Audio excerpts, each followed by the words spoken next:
Hello, welcome to the first video of E3 2016. We're gonna have a little chat about the EA Play press conference. I guess we should start out and talk about what EA Play is. It's EA's separate event from E3. It's open to the public. They had tickets that people got for free. They're letting thousands of gamers and YouTube influencers and other people just come in and play video games, which is kind of cool and a little bit better than the typical E3 spread, I think, right? Like, it's a little bit better. Like, you're gonna see people who aren't games journalists have opinions about this because there's going to be lots of people who have come out playing Titanfall and playing Battlefield 1. So in that aspect, I think they did a great job. In the aspect of, I think they were trying to pull off what Bethesda pulled off last year, I think they failed. First off, it was a really up and down slow conference. As someone who doesn't really play any EA sports games, I could care less about Madden. I really don't care about story mode in FIFA. I don't even think people who play FIFA really care about story mode, so there's that. Yeah, I think that it was weird. They sandwiched one of the things I cared about, Mass Effect Andromeda, into the middle of Madden and FIFA, and it was like gone in a second. For a game that's coming out in February 2017, they really didn't talk about it. This is the last E3 we're going to see Titanfall, or not Titanfall, I'm sorry. Well, Titanfall 2, but this is the last E3 there's going to be before Mass Effect comes out, and it felt like no fanfare, no nothing for such a beloved series. Like, that's a video game series like even people who don't play video games that much are kind of into. The trailer looked great. I am ready to date some aliens. We are going to be the aliens this time is kind of how I see it, them taking that angle, which is kind of interesting because you have to figure at some point, like, we will be the alien species in the area we're gone. So I'm excited for Mass Effect. I'm kind of disappointed that they didn't really give a lot of details about Mass Effect. Comparing it back to Bethesda from last year, I think they tried to also do the, like, Todd Howard talks about Fallout for 30 minutes. The difference is it's Todd Howard, like, an excellent game director. He is also very good at doing those pitches and doing those performances of what you need to do and making the things interesting and making things seem compelling. I didn't feel that way about any of the EA games, which is upsetting because, I mean, I really love BioWare games. I love the Star Wars games. I'm kind of upset again that we're not seeing those things come back together, right? Like, BioWare made some of the best Star Wars games ever. You own BioWare.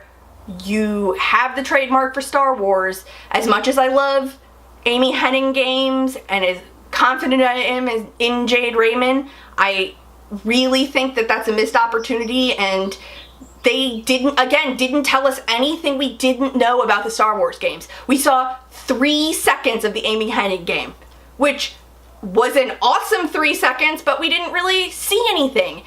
They called a conference EA Play and then showed us a bunch of stuff we couldn't play, and the stuff that we could play, they talked about weird parts of. Like, it wasn't even talking about what's new with Madden this year and why you should be buying Madden 17. It was all about the esports, where they had, like, this part where they're talking about how, like, being a professional gamer is hard. Okay. Yes, all jobs have challengings, but you're pretty much in the, like, cushy life if your job is to sit around and play video games all day. Like, you have, like, attained, like, a dream that lots of people want. You're not digging ditches. You're sitting around playing Madden all day. Getting good at playing Madden. Yeah, it's repetitive. It's boring. It probably gives you, like, fucked up hands. But, like, at the end of the day, you're still playing video games for a living. And they made it seem, like, so serious in, like, in just a way that I feel is, like,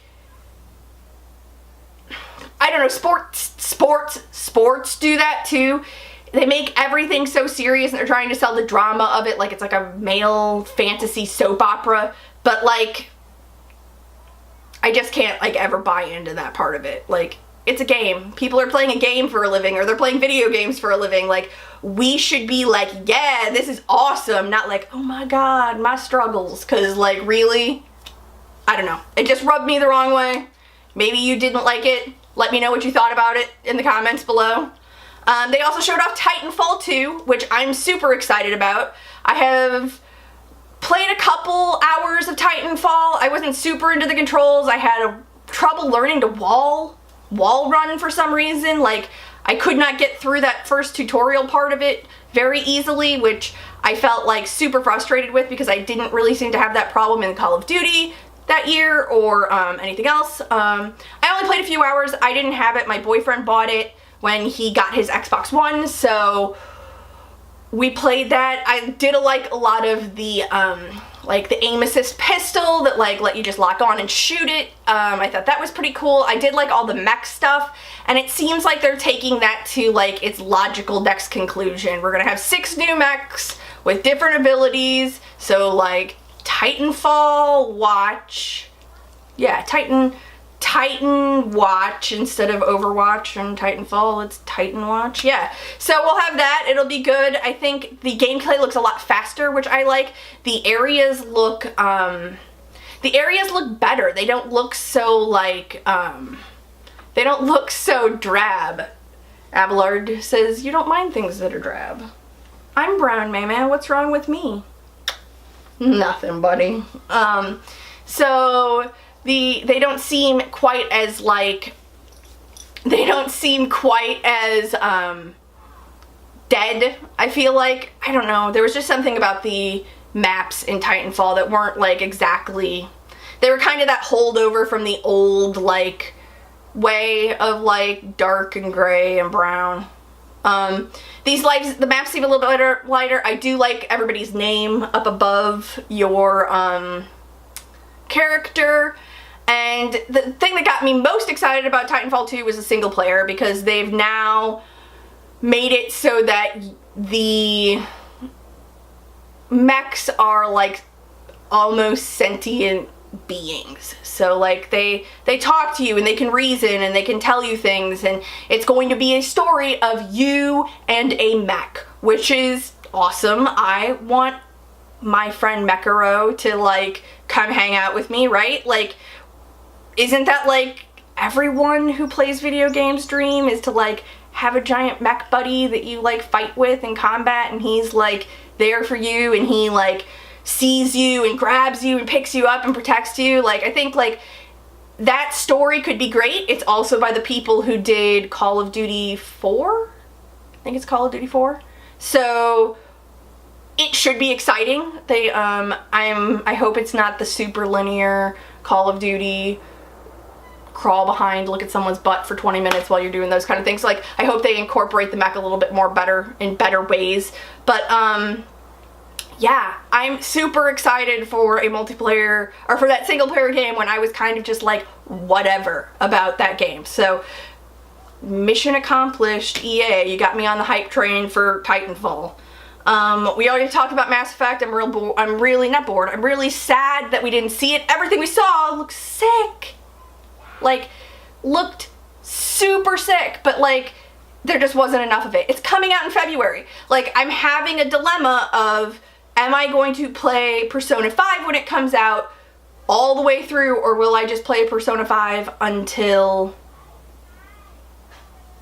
Mass Effect comes out and then we'll do it. The other thing I think was kind of cheap on EA's part was they left out of the Mass Effect part of it talking about how they update games. And I got super excited thinking like, ooh, we're going to talk about updating games. Are you going to announce that Mass Effect 2 and 3 are backwards compatible?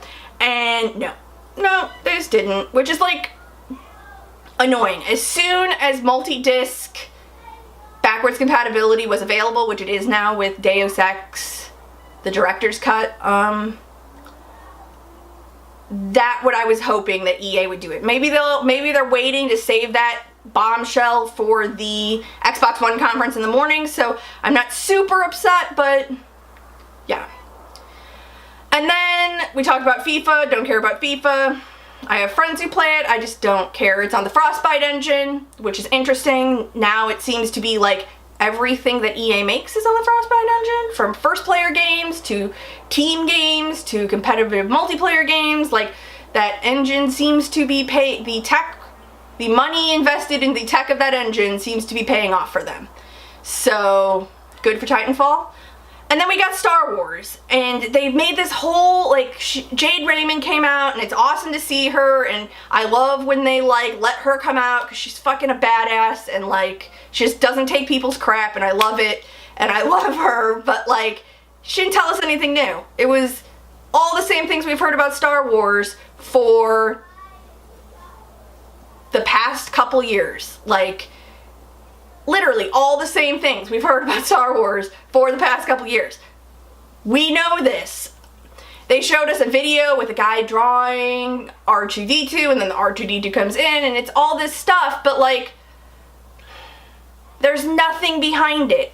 Like, they want to talk about eras of Star Wars and do these things with Star Wars. Okay, what eras of Star Wars are we gonna get? Are we gonna get a Star Wars Rebel game? Like, I want to play a Star Wars game where I get to play as Ahsoka Tano. Like, that's what I want to do. That's, like, my Star Wars fantasy is running around, dual-wielding white lightsabers like Ahsoka Tano. Like, that's what I want to do. Probably not going to happen. And then we know that Motive is working on a first-person campaign for the new Battlefront, but, like, I never really thought Battlefront needed a first-person campaign. I would much rather Motive be doing something Star Wars related that was just a single-person game, like an RPG, and just be done with it. Like, I don't know. It's just disappointing, because we are now, like, on this hype train of Star Wars movies coming out every year from now until forever, right? And it just seems like the video game part of it isn't keeping up. 2017 for a Star Wars Battlefront 2, 2018 for the other one. I can't think of the studio right now. But yeah, for the other one. 2 years from now. So, I don't know. I think if you're going to call your EA conference play, your press conference probably shouldn't be talking about games 2 years from now and showing us the inside of, like, studios and behind the scenes stuff. Like, it's just not interesting. Like, it's just like last year, everybody was caught up in the hype of that Sony press conference when it was happening, and as it was happening and unfolding and watching people flip out on Twitter, it was like a great moment, but it's like a fucking cheap moment because none of those games are coming out forever. We still don't have a stupid release date on The Last Guardian. Shenmue 3 is probably not even started in production, and we know that fucking Square Enix can't get their shit together. They're never gonna have that Star Wars game out. I mean, Star Wars. They're never gonna have that Final Fantasy VII remake out for, like, years. And then we have to get it bit by bit by bit in chunks. Like, I don't know. I almost wish they would go to, like, the old model of TGS, of Tokyo Game Show, where, like, they had the fall Tokyo Game Show and the spring Tokyo Game Show, and then that just let people have conferences twice a year. They hyped the shit that was coming, they got you excited for stuff that was coming, and then they did it. Because there's been several games this year where my enthusiasm for the game has gone from, like, I can't wait to play for this game, to, like, oh, they delayed it again, I don't give a shit. Like, happened with Mighty Number 9, like, I don't care. Like, I'm just not gonna play that game. And, like, it unfortunately happened with Uncharted 4. Haven't played it, haven't started it, haven't even got around to buying it yet, because it just kept getting pushed and pushed and pushed and pushed and pushed. And then when everyone was like, oh my god, Doom's the best, I was like, well, I guess I'm buying Doom. Like, the hype, Bethesda has something in the way that they do it, and I wish that more studios would just do that. They look at it, they say, hey, this thing's coming, we'll talk about it at E3. E3 comes around, and then they're like, hey, motherfuckers, in 6 months you're gonna play this. And you're just like, yeah, in 6 months I'm gonna fucking play that, and it's gonna be great. And like, I was so excited and so hyped up for Fallout 4, and like, did it live up to those expectations? No. But I feel like the experience of like getting to that moment of playing that game initially was better. Like, my boyfriend was here, he was playing it on the Xbox, I would play the opening of it on my Vita through remote play. Like, we were sitting side by side, like, playing it, and like, he'd play on the TV, and then I'd play on the TV, and like, the couple days before, like, he'd never played a Fallout game, and I was like getting him hyped up for like how great it's gonna be, and like, it's gonna be great, and like, it was, but it was more, I mean, it was good. It was more of the same. But like, that feeling of being like so excited, I think you can only concentrate that feeling for so long, and then there's nothing there. So like, telling me that Battlefront's gonna be out in another year, like, isn't great. Like, why not show out the Outer Rim DLC? Like, you've got DLC literally coming out. Why not just do that? And they said they're gonna be able to play that through EA Access, like, for free through the beta thing. So like, why not just make that the experience? Like, you called it EA Play, you've got a great idea with the giving people hands-on things, now just scale your press conference to match. The other thing I would say is I'm almost to the point where I think they need to break it out. They're so like all over the place with their studios they own. I think they need to be like, today at 2 o'clock we're gonna do the EA press conference. Today at 4 o'clock we're gonna do the EA Sports press conference. And with how fucked up the like way that E3 is going, you could do that. You have 2 hours, hell, even 2 30-minute programs where it's all the EA stuff that people who have no care about Madden or NBA or FIFA, like people who just don't care about that, you just concentrate all of them into their eyeballs, and then you concentrate the other thing. Because then you get this like thing of like, I'm excited, this is boring, I'm excited, this is boring, how long, I missed the clock that had how many minutes till Star Wars, like, it's just not a good, I don't know. But then they also rolled out Battlefield 1, so I feel like I should probably talk about that for a second. Battlefield 1 looks good. It's another game that I kind of was just like, World War 1? Nope.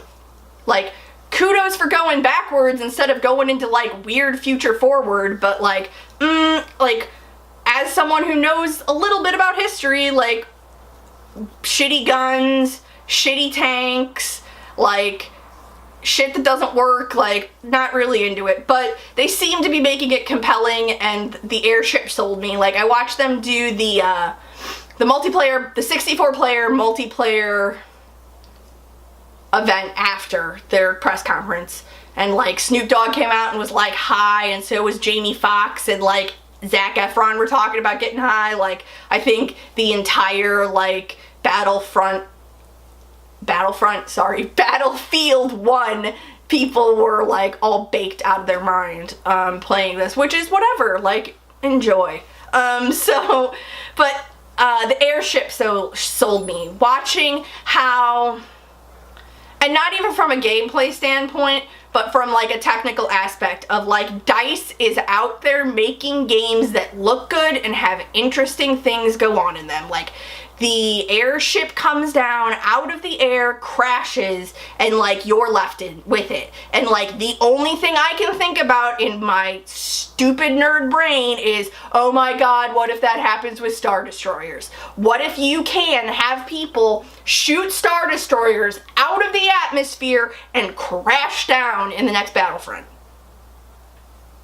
Like, oh. So, I'm excited from that point. I'm excited for it looks good too. Like, it looks beautiful. Like, they could have definitely rolled back into that gray, nasty, brown color palette of shooters from last gen, but like, France looks like France with really green fields and beautiful stone buildings, and the sun shines, and when it starts to rain, you can see the rain on your gun, and like, all of those things are really well crafted and taken care of. And like, that makes games, for someone like me who's not the best shooter, those are the kind of things that make me like to play shooting games, because the environments are fun and like you can crawl around on things and jump over things and like figure things out, and like, yeah, I'm gonna die like 900 times, but like, it's fun and beautiful while I'm doing it. And everything about that looked good. The tanks, the horses,